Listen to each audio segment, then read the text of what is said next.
Thank you very much, everybody. It's a great honor to have President Ferdinand Marcos, Jr. of the Philippines, a great family legacy, and highly respected in this country. I know that because I have many friends in the Philippines, and there's great respect, or I couldn't say it, so congratulations. Thank you. We're going to be talking about trade. We're going to be talking about war and peace. They're a very important nation militarily, and we've had some great drills lately. We're back with them. I think I can say that the last administration was not getting along with them too well. They didn't get along with anybody. They didn't know. Honestly, they didn't know what they were doing. But we have some fantastic military relationships with the Philippines, and that's been reinstituted. And Pete, I would say that you couldn't be happier, right, with the relationship. Great partner. So I just want to say it's an honor to have you. We're going to talk about trade today, and we're very close to finishing a trade deal, big trade deal actually. And we do a lot of business with you. It's a lot of income coming in for both groups. But I was surprised to see the kind of numbers. They're very big, and they're going to get bigger under what we're doing and what we're proposing. And I just want to thank you for being with us. It's a great honor. You and your representative. It's really a great honor. We have a big announcement. AstraZeneca, the big drug company, is going to spend $50 billion, just announced $50 billion in the United States in order to build various places all over the country, big manufacturing plants, pharmaceutical plants all over the country. So that's an honor. And he said they did that because of the election and because of the fact that the tariffs are placed. So they're building their facilities in New York. $50 billion, that's a big investment. And it's going to be a very good investment. I have no doubt about it. So thank you to AstraZeneca. And with that, I'd like to have you say a few words, please. Thank you very much, Mr. President. Of course, we're all very happy to be here to once again reaffirm the very strong ties between the Philippines and the United States, ties that go back over 100 years. And considering the context in which we live these days, especially in my part of the world, this has evolved into as important a relationship as is possible to have. We must remember that the United States is our only treaty partner in the Philippines, and that has stood us in good stead over the years, certainly through the Second World War, and the cultural memory of all Filipinos, down to even the school children, is that our strongest, closest, most reliable ally has always been the United States. That is something that we value, that we are grateful for, and that we will continue to foster as we go on. With the leadership of President Trump, I am very confident that we will be able to achieve that. I think it is worthwhile to remember that it was President Trump who, in his first term, characterized the relationship between the Philippines and the United States as ironclad. And that has been necessarily the case since that time that you made that statement, sir. And it is something that the Philippines will always hold close to its heart. Thank you once again, and we are honored, and it is our great pleasure to be here and to visit with the President of the United States. Thank you, sir. It's my great honor. Any questions, please? Yeah, please, go ahead. Go ahead. Mr. President, do you think that Fed Chair Jerome Powell should resign? No, I think he's done a bad job, but he's going to be out pretty soon anyway. In eight months, he'll be out. But I call him too late. He's too late all the time. He should have lowered interest rates many times. Europe lowered their rate 10 times. We lowered ours none. And it's causing a problem for people that want to buy a home. Look, our economy is so strong now, we're blowing through everything. We're setting records. You know that. You see that. And whether it's the Philippines or anyone else, we're setting records at levels that nobody's ever seen before. But you know what?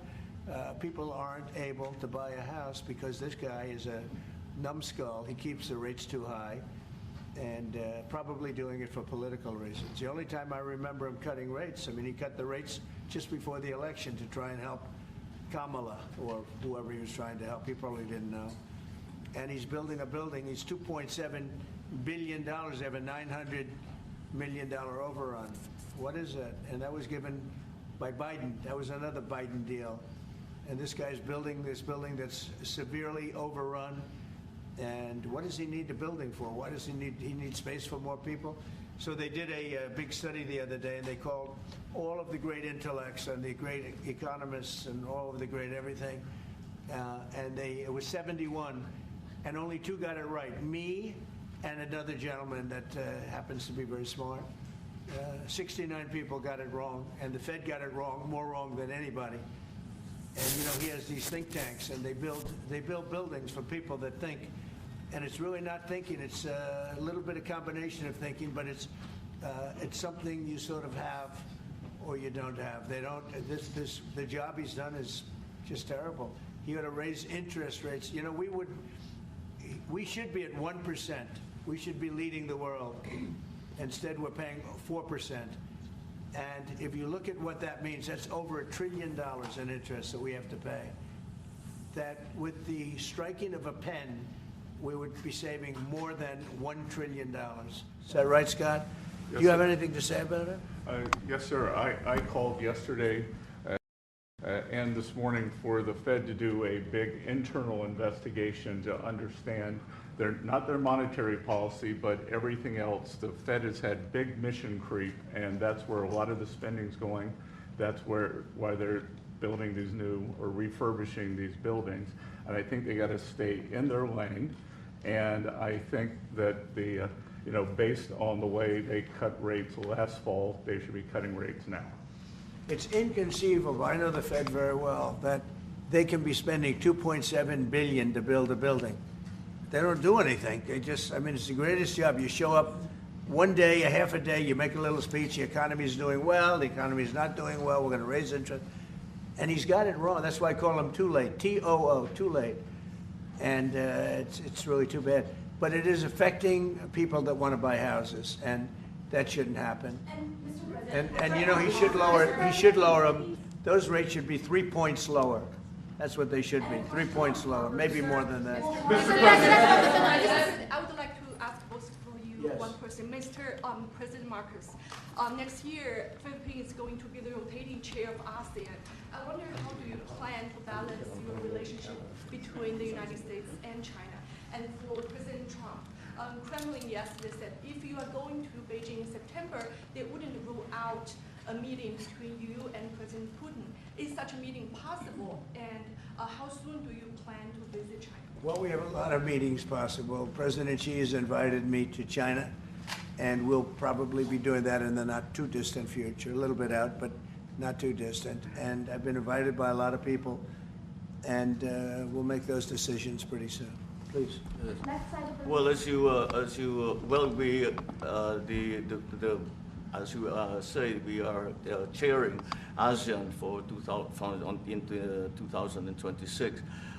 There is no need, in a sense, to balance, as you characterize as, to balance our relationship between the United States and China, simply because our foreign policy is an independent one, and we are essentially concerned with the defense of our territory and the exercise of our sovereign rights. Now, whether we do this not alone, we need to do this with our partners. And again, our strongest partner has always been the United States.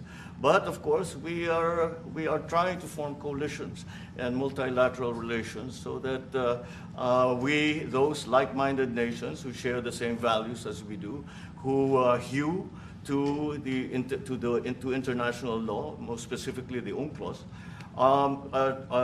present that position very clearly to anyone who has intentions of unilaterally changing the world order, and that is how we are guided in that. And I don't mind if he gets along with China, because we're getting along with China very well. We have a very good relationship. In fact, the magnets, which is a little complex piece of material, but the magnets are coming out, very well.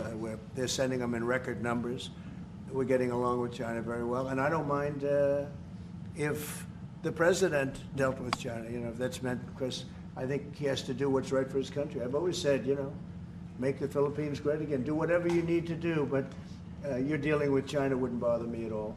No, well, now it is something that we have to do in any case, Yeah. and certainly that.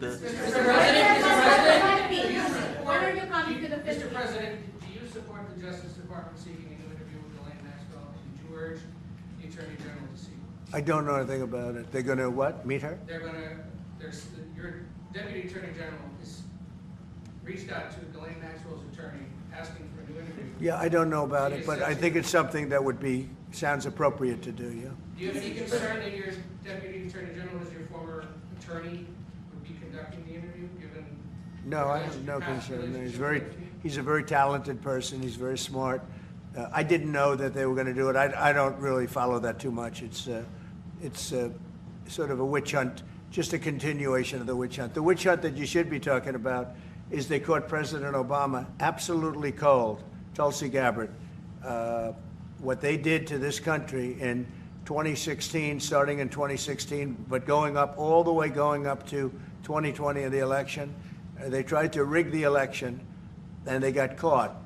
And there should be very severe consequences for that. When we caught Hillary Clinton, I said, you know what?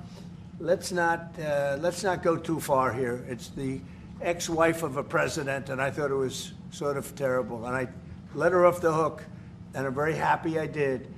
But it's time to start, after what they did to me, and whether it's right or wrong, it's time to go after people. Obama's been caught directly.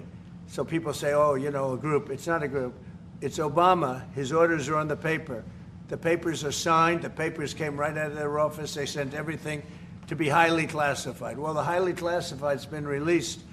And what they did in 2016 and in 2020 is very criminal. It's criminal at the highest level. So that's really the things you should be talking about. I know nothing about the other, but I think it's appropriate that they do go. May I ask you about that, Mr. President? Yeah. Tulsi Gabbard has submitted a criminal referral to the Department of Justice. From your perspective, who should the DOJ target as part of their investigation? What specific figures in the Obama administration? Well, based on what I read, and I read pretty much what you read, it would be President Obama. He started it. And Biden was there with him, and Comey was there, and Clapper. The whole group was there. Brennan, they were all there in a room. Right here, this was the room. This is much more beautiful than it was then, but that's okay. I have nice pictures up. They came out of the vaults. They were in there for 100 years. This is much more beautiful. We have the Declaration of Independence now in the room, which wasn't here. I guess people didn't feel too good about putting it here, but I do. But you know what? If you look at those papers, they have them stone cold, and it was President Obama. It wasn't lots of people all over the place. It was them too. But the leader of the gang was President Obama, Barack Hussein Obama. Have you heard of him? And except for the fact that he gets shielded by the press for his entire life, that's the one look, he's guilty. It's not a question. I like to say, let's give it time. It's there. He's guilty. This was treason. This was every word you can think of. They tried to steal the election. They tried to obfuscate the election. They did things that nobody's ever even imagined, even in other countries. You've seen some pretty rough countries. This man has seen some pretty rough countries, but you've never seen anything like it. And we have all of the documents. And from what Tulsi told me, she's got thousands of additional documents coming. So President Obama, it was his concept, his idea, but he also got it from crooked Hillary Clinton. Crooked is a $3 bill.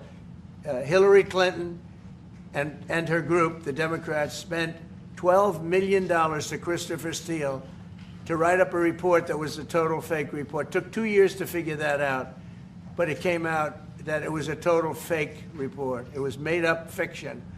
And they used that. Now, the one thing they weren't able to do was and probably the only thing I respect about the press in years is the press refused to write it before the election. They refused to put it in. The Steele report was a disaster. All lies, all fabrication, all admitted, an admitted fraud. She paid $12 million, and the Democrats, for that report to a wise guy named Christopher Steele. He wrote a phony report, and they wanted to get that report in before the election. And I'll tell you what, I talk about all the time, the fake news, how bad it is. But in this case, they wouldn't do it. They saw it, they read it, and they said, we don't believe it. And it was only after, substantially, like a month and a half after the election, that it got printed, and it was a big wisp. It was just like a bang of nothing, because the election had ended. If that report had gotten published by the New York Times or somebody, and I respect the Times for maybe only this, because they're crooked as you can be. They're a terrible paper, a crooked, corrupt paper. But for this one moment, they said, this is bullshit, we can't put this in. And neither could any other paper. Wall Street Journal's a lousy paper, very, very dishonest paper. As you see, I'm suing them for a lot of money because they do things very badly. It's got a nice name, but it's really, in my opinion, it's a terrible paper, and it can be corrupt. But just so you know, they didn't take the Steele report. It was the dossier. Remember the famous dossier? I called it the fake news dossier. The news wouldn't publish it. And I'm amazed. They had 2.5 months. It was finished. 2.5 months. That was supposed to be what was going to happen. And it got published a couple of months after the election. And frankly, nobody cared too much about it. But that was a big thing. No, we caught Hillary Clinton. We caught Barack Hussein Obama. They're the ones. And then you have many, many people under them. Susan Rice. They're all there. The names are all there. And I guess they figured they're going to put this in classified information and nobody will ever see it again, but it doesn't work that way. And it's the most unbelievable thing I think I've ever read. So you ought to take a look at that and stop talking about nonsense, because this is big stuff. Never has a thing like this happened in the history of our country. And by the way, it morphed into the 2020 race. And the 2020 race was rigged, and it was a rigged election. And because it was rigged, we have millions of people in our country. We had inflation. We solved the inflation problem. But millions and millions of people came into our country because of that. And people that shouldn't have been, people from gangs and from jails and from mental institutions, people that we don't want in our country, and people that we're getting out, dangerous people. 11,888 murderers, many of them, 50%, more than 50%, murdered more than one person. I hate to say this with such a distinguished guest, but you know, they asked me a question. I got to answer the question. No, Barack Hussein Obama is the ringleader. Hillary Clinton was right there with him, and so was Sleepy Joe Biden, and so were the rest of them. Comey, Clapper, the whole group. And they tried to rig an election, and they got caught. And then they did rig the election in 2020. And then because I knew I won that election by a lot, I did it a third time, and I won in a landslide. Every swing state won the popular vote. But I won that all the same way in 2020. And look at the damage that was caused.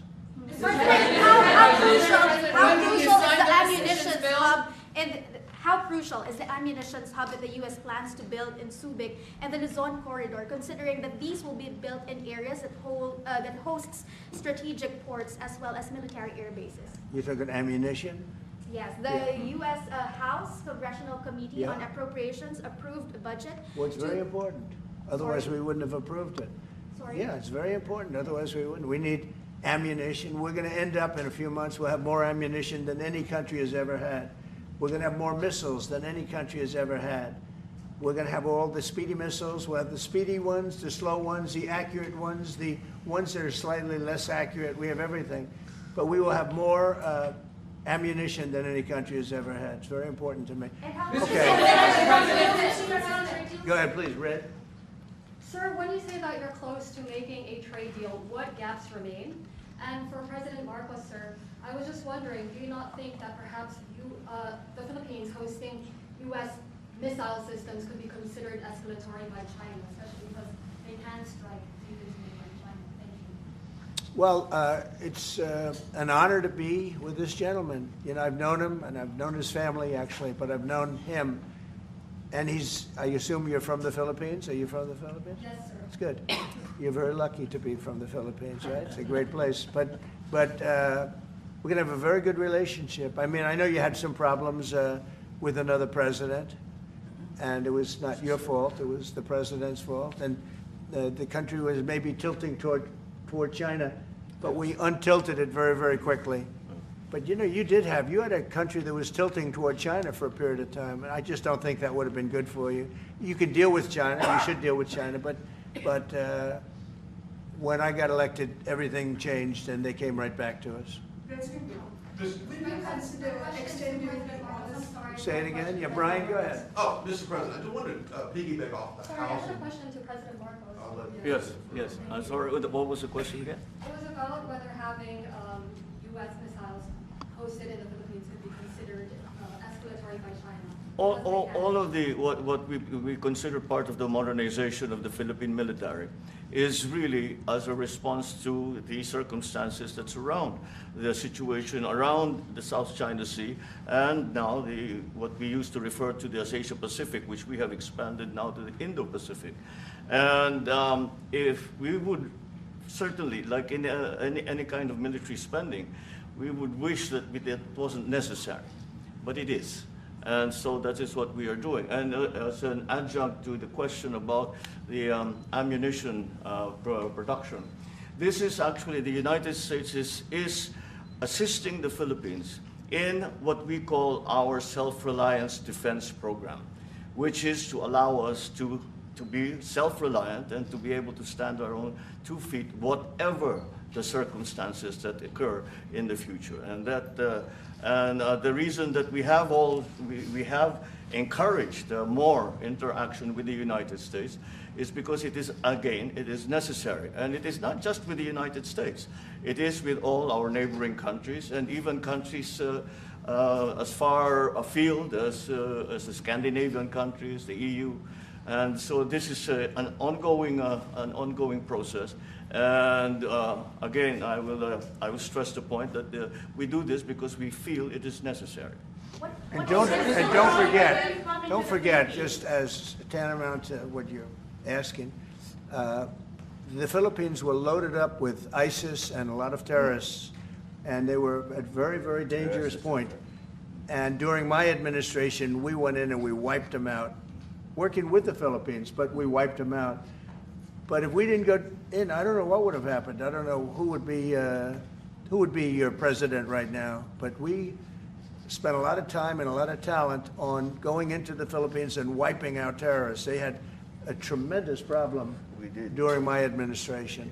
And we cleaned it up, we got them out, and now you really have a good, solid country again. I believe so, yes. How can you make more president? Mr. President, I want to follow up on the housing question. Yeah. We've got no tax on tips, no tax on overtime, no tax on Social Security. How important is it we have no tax on home sales, capital gains, to unleash the housing market in this country? Well, we're thinking about that, but would also unleash it just by lowering the interest rates. If the Fed would lower the rates, we wouldn't even have to do that. But we are thinking about no tax on capital gains on houses. And I'm very impressed that you asked that question, because nobody knew that. Well, How did you find that out? That's very... I wonder why there's somebody I'm very close to. There's a leaker. There's a leaker. I've also got a question. I find it a very interesting world that we know more about two people at a Coldplay concert just hours after that viral video than we know of Thomas Crooks 1 year after attempting to assassinate you.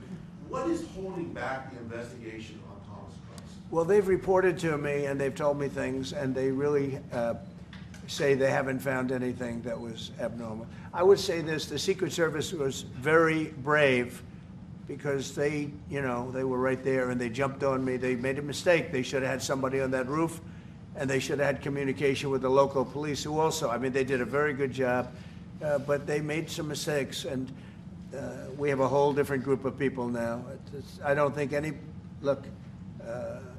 can happen, but I think we have the best people anywhere in the world right now, and I think they've learned. And, they went into him very, in great detail. They gave me the whole thing. And what can I do? They say that it was just a nut job, that was looking to do this. And I spoke with the FBI, the new FBI. I spoke to the FBI. If it was the old FBI, I wouldn't have believed a thing they said, because the old FBI under Comey was crooked as hell. He was one of the most crooked. Everybody should read the Horowitz report. Unfortunately, Bill Barr didn't use it. But the Horowitz report, not appointed by me, it was a report on Comey and the FBI. It is one of the worst shots at a human being I think I've ever seen. In fact, the New York Times did an editorial that was one of the worst editorials I've ever seen about anybody. That was about Comey. You ought to go back and get, and Barr didn't use it because he didn't have the guts to use it, or something happened, I don't know. Too bad. He went to Mr. Durham. Instead of doing the Durham, all they had to use is the Horowitz report. And I always felt badly for Horowitz, frankly, because he's a Democrat, I guess. He was appointed by a Democrat. But that report has gotten lost, and it shouldn't be lost. You should all go back. It should be mandatory reading. Go back and read the Horowitz report on Comey and his cronies. And you'll see exactly, we're going to add that to all the stuff that we found. It just confirms it. But what we found is even more so. Now, we found absolute, this isn't like evidence, this is like proof, irrefutable proof that Obama was seditious, that Obama was trying to lead a coup. And it was with Hillary Clinton, with all these other people. But Obama headed it up. And, I get a kick when I hear everyone talks about people I never even heard of. It was this one. No. It was Obama. He headed it up. And it says so right in the papers. Got everything. This is the biggest scandal in the history of our country. And it really goes on to even the auto pen, because it all relates to the same thing. It all started, the same sick minds. You have an auto pen, which is a tremendous, well, we don't have a president. We have an auto pen that signs everything. I'll bet you sign everything. You don't have auto pens. Everybody. Who doesn't sign? You're the president of a country. But it's all that whole thing, leading right up to the end of it is the auto pen. And the auto pen was used by people, and Biden knew nothing about it. They were signing documents that he knew nothing about. As an example, they released the Unselect Committee of Liability. The Unselect Committee spent 2 years grilling everybody, and then they destroyed all the evidence. You know why? Because the evidence made them guilty.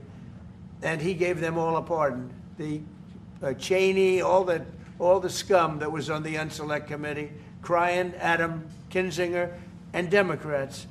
And he gave them a pardon. Do you have something else, guys? I was just going to add one more thing on Adam Schiff. Director Pulte reports that Adam Schiff claims he lived in a one-bedroom apartment. How does a family of four, and you're a developer, a very successful developer, how does a family of four live in a one-bedroom apartment? No, it looks like Adam Schiff really did a bad thing. They have him. Now, let's see what happens. It's not up to me. I stay out of it purposely. But it's mortgage loan fraud. It's a big deal. He defrauded banks and insurance companies and the federal government. But it's very simple. It's mortgage loan fraud. And you're right. That's a lot of people to live in a one-bedroom apartment, right? But he put it down. But he has a lot of other things far worse than that. So, no, Adam Schiff, they have him 100% on mortgage fraud.